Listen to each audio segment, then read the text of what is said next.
Hello दोस्तों, आप लोग का स्वागत है हमारे यूट्यूब चैनल काजल नर्सिंग क्लासेस में। आज हम पढ़ने जा रहे हैं फंडामेंटल ऑफ नर्सिंग में वाइटल साइन। वाइटल साइन में कौन सा topic? Blood pressure.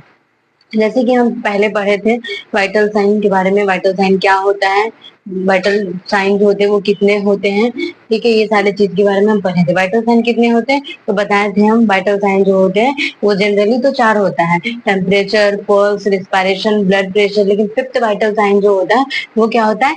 Pen, conscious patient के लिए। और अनकॉन्शियस पेशेंट के लिए होता है पिपुलरी रिस्पॉन्स। ठीक है, पिपुलरी रिस्पॉन्स कर रहा है या नहीं हो रहा है, ये होते हैं। आज हम पढ़ेंगे किसके बारे में? ब्लड प्रेशर के बारे में। ब्लड प्रेशर क्या होता है, नहीं होता है, इसके बारे में आज जानेंगे। तो जनरली हम क्या पढ़ते हैं, हार्ट के कितने चैम्बर होते हैं, ठीक है।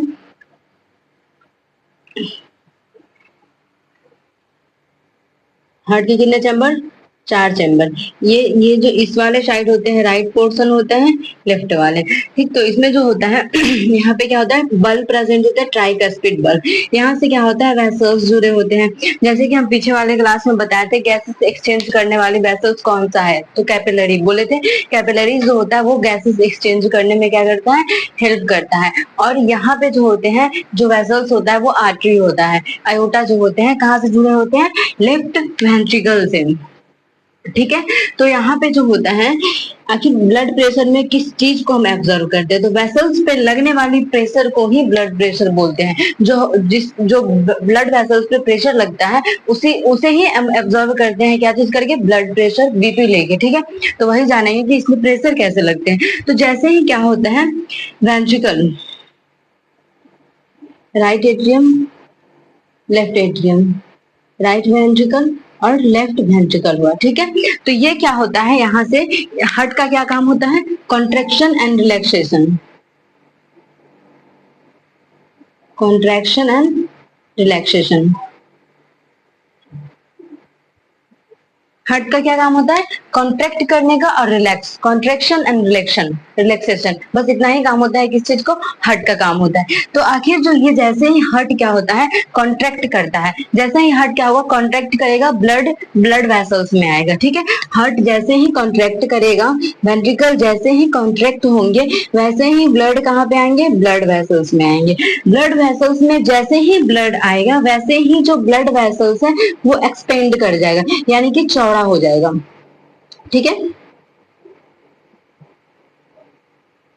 एक्सपेंड कर जाएगा, ठीक है। जैसे कि लाइक मान के चलो, जैसे कि बैलून होते हैं या फिर कोई ट्यूब होता है, उसमें पानी रखने पे वो फैल जाता है, एक्सपेंड हो जाता है, चौड़ा हो जाता है, और फिर पानी वहां से चले जाते हैं या फिर हवा निकाल दिए जाते हैं बैलून से, तो फिर वो अपने आकार में आ जाता है, सिकुड़ जाता है। सेम वही कंडीशन है यहाँ पे। क्या होता है, जैसे ही हार्ट कॉन्ट्रैक्ट करेगा और ब्लड ब्लड वेसल्स में आएगा, वैसे ही क्या होगा, वेसल्स पे प्रेशर लगेंगे, ठीक है। तो ब्लड आया, ठीक है, वेसल्स में, और कितना प्रेशर लगा ये ऑब्जर्व करते हैं। और फिर जैसे ही ये रिलैक्स होंगे, जैसे ही वेंट्रिकल रिलैक्स होगा, ठीक है, वैसे ही क्या होगा, ये वेसल्स जो है वो रिक्वाइल कर जाएंगे, सिकुड़ जाएंगे, ठीक है। तो इसमें जो प्रेशर लग रही है, हार्ट जो कॉन्ट्रैक्ट और रिलैक्स कर रहा है, तो जो ब्लड वेसल्स पे जो प्रेशर लग रहा है उसी को ही हम बीपी बोलते हैं, ठीक है, उसी को ही हम बीपी बोलते हैं। क्या होता है जनरली, जैसे ही वेंट्रिकल कॉन्ट्रैक्ट करेगा, ब्लड आएगा ब्लड वेसल्स में, ब्लड वेसल्स में जैसे ही ब्लड आएगा, वैसे ही वेसल्स एक्सपेंड हो जाएगा, चौड़ा हो जाएगा। और फिर जैसे ही हार्ट जो है रिलैक्स होगा, वैसे ही क्या होगा, ये वेसल्स जो है वो सिकुड़ जाएंगे, ठीक है। तो इस पे जो ब्लड आए और कितना प्रेशर से ये चौड़ा हुआ, एक्सपेंड हुआ, वो एब्जॉर्ब करता है। मान लीजिए नॉर्मल 120, ठीक है, 120, और रिक्वाइल हुआ, रिलैक्स हुआ हार्ट, वैसे ही क्या होगा, वेसल जो है वो रिक्वाइल हुआ, तो उसमें कितना प्रेशर लगते हैं, मान के चलो 80, ठीक है। तो ये हम इसी को ऑब्जर्व करते हैं, नॉर्मल ब्लड प्रेशर, ठीक है। तो आइए इसका डिफिनेशन पढ़ते हैं, क्या है इसमें। It is a pressure that occurs on the wall of the arteries to due to contraction of what is called as blood pressure. जो क्या हो रहा है, आर्टरीज के वॉल पे, ठीक है, जो प्रेशर लग रहा है, हार्ट जब कॉन्ट्रैक्ट करता है तो जो प्रेशर लग रहा है उसी प्रेशर को हम ऑब्जर्व करते हैं बीपी लेने पे, ठीक है। जैसे ही हार्ट कॉन्ट्रैक्ट किया वैसे ही ब्लड वेसल्स में ब्लड आएंगे, ठीक है, और ब्लड वेसल्स में जैसे ही ब्लड आएगा, जो ब्लड वेसल्स है वो क्या होंगे, एक्सपेंड कर जाएंगे, चौड़े हो जाएंगे, और जैसे ही फिर हार्ट कॉन्ट्रैक्ट करेगा वैसे ही क्या करेगा, ये अपने आकार में फिर से आ जाएगा, यानी कि सिकुड़ जाएगा, रिक्वाइल कर जाएगा, ठीक है। तो इसी को ही जो प्रेशर यहाँ पे लग रहे हैं वेसल्स पे, इसी यही चीज हम पढ़ते हैं ब्लड प्रेशर में, ठीक है। नेक्स्ट है contraction of heart, systolic. Heart जैसे ही कॉन्ट्रैक्ट किया, ब्लड वेसल्स में आया, तो जो प्रेशर लगा, ठीक है, उसे हम बोलेंगे सिस्टोलिक। और जैसे ही फिर हार्ट रिलैक्स हुआ और फिर क्या हुआ, ये अपने आकार में आ गया, वेसल सुकर गया, रिक्वाइल कर गया, तो उसमें जो प्रेशर लग रहा है उसे बोलेंगे डायस्टोलिक प्रेशर, ठीक है। Contraction of heart, systolic pressure, relaxation of heart, diastolic pressure, ठीक। जनरली हम लोग जानते हैं कि एडल्ट में कितने ब्लड प्रेशर होता है, ठीक, 120/80 mmHg, ठीक है। तो क्या है, the normal systolic and diastolic pressure in adult is 120/80 mmHg। 120 जो होता है वो सिस्टोलिक होता है और 80 जो होते हैं वो डायस्टोलिक होता है। तो आइए जानते हैं नॉर्मल ब्लड प्रेशर जो होते हैं वो बच्चे में कितने होते हैं, 1 साल के बाद जो एज हुआ उसमें कितना होगा, ओल्ड एज में कितना होगा, एडल्ट में कितना होगा, इसके बारे में, ठीक है। तो न्यू बॉर्न में कितने होते हैं, 73/52 mmHg, ठीक। 1 ईयर में 90 to 50 mmHg।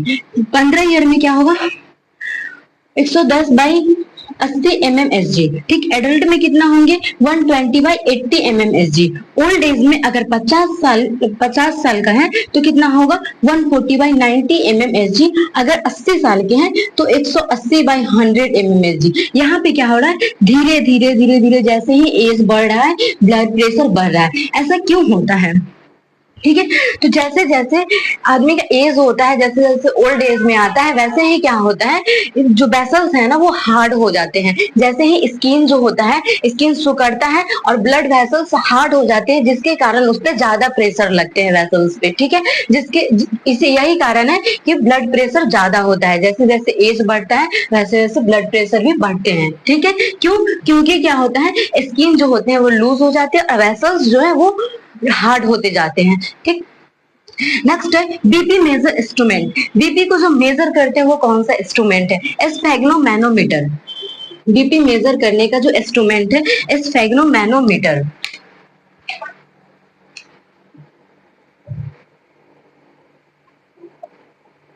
क्या है, बीपी जो मेजर करते हैं उस इंस्ट्रूमेंट का नाम स्फेग्नोमैनोमीटर। नेक्स्ट है अस्कल्टेशन मेथड, यानी कि जो स्टेथोस्कोप लगा के जो हम सुनते हैं उसको अस्कल्टेशन मेथड बोलते हैं, ठीक। नेक्स्ट है नोट, कैसे हम करते हैं, ठीक है, कहाँ पे बीपी कफ लगाते हैं, क्या इसका प्रोसीजर है, कैसे हम लेंगे, तो इसके बारे में आइए जानते हैं।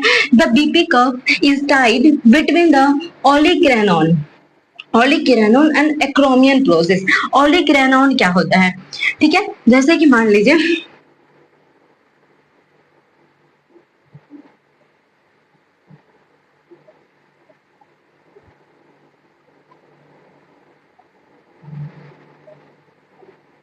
ऑलिक्रेनॉन, ये जो ऊपर का पार्ट होता है जहाँ पे ये स्केपुला होते हैं, ठीक, ये ऑलिक्रेनॉन प्रोसेस है। और यहाँ पे जो ये दिख रहे हैं वो एक्रोमियन प्रोसेस। ऑलिक्रेनॉन और एक्रोमियन प्रोसेस के बीच में क्या होता है, कफ को बांधा जाता है, ठीक। ऑलिक्रेनॉन यहाँ पे, एक्रोमियन प्रोसेस यहाँ पे, ये दोनों के बीच में क्या होता है, कफ को बांधा जाता है। ऑलिक्रेनॉन प्रोसेस एंड एक्रोमियन प्रोसेस, इसमें क्या करते हैं, कफ को क्या करते हैं, बांधते हैं। ऊपर वाले को ऑलिक्रेनॉन प्रोसेस बोलेंगे, यहाँ पे जो होते हैं वो एक्रोमियन प्रोसेस होता है। फिर नेक्स्ट क्या करेंगे, always tie the cuff 1 inch 2.5 centimetre above antecubital fossa. Antecubital fossa क्या होता है, ये जो यहाँ पे ब्रेकियल आर्टरी के पास जो खद्दे टाइप का यहाँ पे दिखते हैं उसी को यहाँ बोलते हैं एंटीक्यूबिटल फोसा, ठीक। यहाँ से बीपी कफ कितने ऊपर बांधना चाहिए, तो 2.5 सेंटीमीटर ऊपर, लगभग 1 इंच ऊपर बांधना चाहिए। ऐसा नहीं कि आर्टरी के पास ही बांधोगे तो फिर पता नहीं चलेगा, कैसे आप ऑब्जर्व करोगे स्टेथोस्कोप रख के, तो इसीलिए लगभग 1 इंच ऊपर बांधना है, ठीक है। एंटीक्यूबिटल फोसा से। Always put the tubing of the side of antecubital fossa. हमेशा जो होते हैं कफ में जो ट्यूब लगे होते हैं वो एंटीक्यूबिटल फोसा के हमेशा ऊपर में, ठीक ऊपर में, यानी कि ब्रेकियल आर्टरी के एकदम सामने होना चाहिए। ऐसा नहीं कि ट्यूब को पीछे कर दे तो पता नहीं चलेंगी। एकदम ब्रेकियल आर्टरी के जस्ट ऊपर में क्या होता है, उसको ट्यूब को रखना होता है एंटीक्यूबिटल फोसा के ऊपर, ठीक।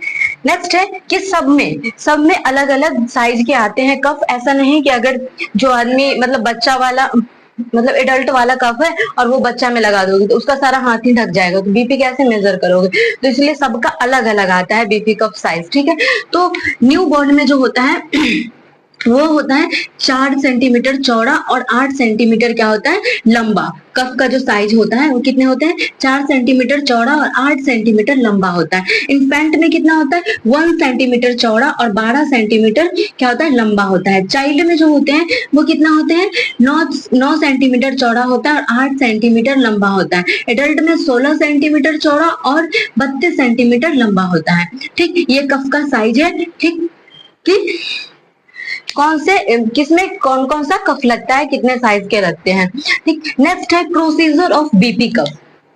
बीपी लेने का क्या प्रोसीजर है, क्या क्या करोगे शुरुआती से पहले, कैसे आप स्टार्टिंग करोगे बीपी कफ ब्लड प्रेशर लेने के लिए, ठीक है। तो आइए हम प्रोसीजर को जानते हैं। जैसे कि कोई भी पर्सन अगर फिजिकल वर्क एक्सरसाइज वगैरह करके आया हो, कहीं से दौड़ के आया हो या फिर स्मोकिंग करके आया हो, तुरंत अगर आप उसका बीपी ले रहे हो तो क्या होगा, ब्लड प्रेशर हाई आएगा। जनरली है सो वो हाई आएगा, ठीक है। अगर कोई भी फिजिकल वर्क करके आया हो या फिर स्मोकिंग करके आया हो और सडन आप उसका क्या करोगे बीपी ले लोगे तो हमेशा क्या होगा, बीपी बढ़ा हुआ आएगा। इसीलिए क्या करना है, उसको लगभग 10 से 15 मिनट क्या करना है, वेट करना है, बोलना है रिलैक्स करने को। उसके बाद क्या करना है, ब्लड प्रेशर लेना है। लगभग कितने मिनट, 10 से 15 minute. If a person has done physical work और smoke the ask them to relax for 10 to 15 minute, ठीक है। अगर कोई भी व्यक्ति अगर स्मोकिंग करके आया हो या फिर कोई फिजिकल वर्क करके आया हो तो उसको कम से कम रिलैक्स करने के लिए बोलो 10 से 15 मिनट। उसके बाद क्या करना है, बीपी का जो प्रोसीजर है वो स्टार्ट करना है। तो पहला क्या है, lie the patient flat in supine position और स्टैंडिंग पोजीशन। पहले पेशेंट को क्या करो, या तो सही से कमर के बल बैठा दो या फिर पूरा सीधा लेटा दो, ठीक है। उसके बाद क्या करना है, बीपी उसके बाद tie the cuff on the arm between olecranon and acromion process, ठीक है। ओलिक्रैनॉन और एक्रोमियन प्रोसेस के बीच में कफ को बांधना है उसके बाद, ठीक है।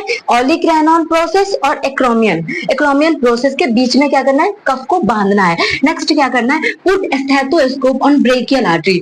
ब्रेकियल आर्टरी जो एंटीक्यूबिटल फोसा होता है ना, यहाँ पे वहीं पे क्या होता है, ब्रेकियल आर्टरी प्रेजेंट होते हैं। तो क्या करना है, ब्रेकियल आर्टरी पे स्टेथोस्कोप के डायफ्राम वाले पार्ट जो होते हैं वो यहाँ पे लगाना है और फिर और आगे नेक्स्ट क्या करना है, start to inflate the air in cuff by closing the valve.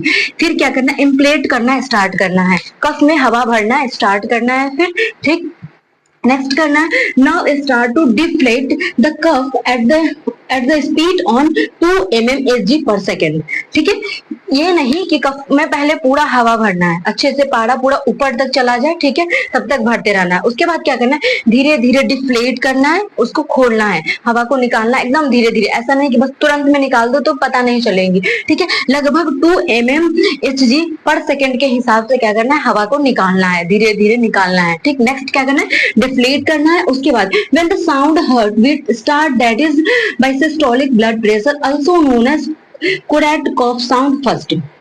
मतलब कि फिर धीरे धीरे उसको क्या करना है, निकालना है। एक समय ऐसा आएगा कि धक धक की आवाज सुनाई देंगी कान में, ठीक है। क्या होगा, धक धक की आवाज सुनाई देंगी। जो पहला जहां से शुरू होता है आवाज, ठीक है, धक धक की आवाज सुनाई देता है, जो जहां से स्टार्ट हुआ उसको ऑब्जर्व करना है कि कहां से स्टार्ट हुआ, ठीक है। तो उसको करेंगे जैसे कि मान लो अगर 120 से अगर स्टार्टिंग हो रहा है आवाज सुनाई देना, ठीक है, तो उसको हम बोलेंगे कोरैट कॉफ कोरैट कफ साउंड फर्स्ट, ठीक है। फिर नेक्स्ट क्या करेंगे, continue to deflate then the sound get absent is so the diastolic BP. मतलब क्या करना है, कंटिन्यू, फिर क्या करना है, जहां से आवाज सुनाई दिया, ऐसा नहीं कि वहां पे बस रोक देना है, जहां से आवाज सुनाई दिया, साउंड धक धक की आवाज सुनाई दिया, उसको ऑब्जर्व करना है और फिर कंटिन्यू उसको डिफ्लेट करते रहना है, धीरे धीरे धीरे धीरे हवा को निकालते रहना है।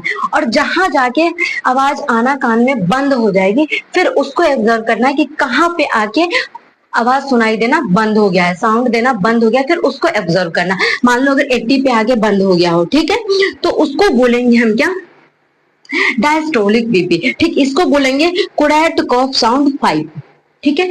प्रोसीजर क्या है, पहले तो हम कोई भी अगर फिजिकल वर्क करके आया हो या फिर स्मोकिंग करके आया हो तो उसको लगभग 10 से 15 मिनट रिलैक्स करने के बोलेंगे। नेक्स्ट उसके बाद प्रोसीजर स्टार्ट करेंगे ओलिक्रेनॉन, ठीक है। और क्या करना है, ओलिक्रेनॉन और एक्रोमियन प्रोसेस के बीच में कफ को बांधना है। नेक्स्ट उसमें हवा भरनी है, फिर ठीक है, क्या करना है, इम्प्लीट करना है, फिर हवा भरना है और पूरा पारा को ऊपर करना है, धीरे धीरे ऊपर का पारा जो होते हैं बहुत ज्यादा सेंसिटिव होता है, मर्क्यूरी जो होते हैं, ठीक, उसको पूरे ऊपर करना है। और फिर when the sound heart beat start is systolic blood pressure, जैसे जैसे उसको धीरे धीरे डिप्लेट करोगे, हवा को निकालोगे, वैसे एक टाइम ऐसा आएगा जहां से साउंड सुनना स्टार्ट होंगे, धक धक की आवाज आना स्टार्ट होंगे, उसको ऑब्जर्व करेंगे कि कहाँ से साउंड आना स्टार्ट हुआ।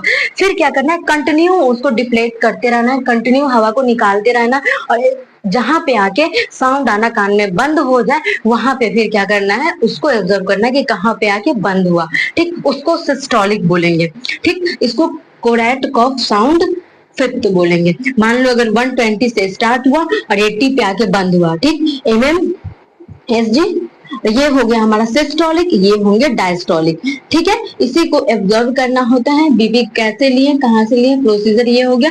एक बार फिर से समझ लो इसको, ठीक। इसमें है कि मोस्ट कॉमन आप लोग को याद रखना है क्या, तो नॉर्मल ब्लड प्रेशर कितना होता है, नॉर्मल जो होते हैं एडल्ट, ये मोस्ट कॉमन है, ठीक है, जो पूछे जाते हैं हमेशा 120/80 mmHg, ठीक है, ये मोस्ट कॉमन जो याद रखना जरूरी है। एडल्ट में कितने होते हैं ब्लड प्रेशर, 120/80 mmHg, ठीक। फिर ये जो होते हैं कौन से इंस्ट्रूमेंट से मेजर किए जाते हैं, तो स्पाइनोमैनोमीटर से क्या करते हैं हम, इसको मेजर करते हैं बीपी को।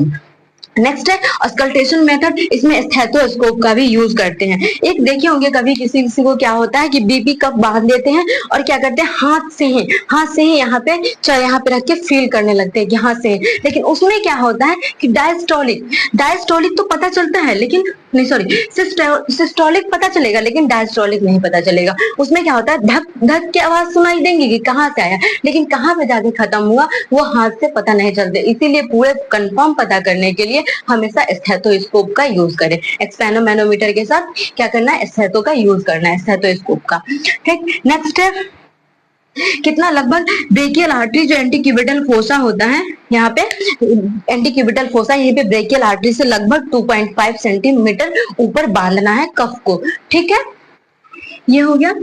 फिर आप लोग को याद रखना है कि किस तरह से प्रोसीजर हम करते हैं, ठीक, ये सारे चीज को याद रखना है। आई होप कि आप लोग को समझ में आ गया हो। अगर कोई दिक्कत हो तो आप लोग कमेंट करके बताएं।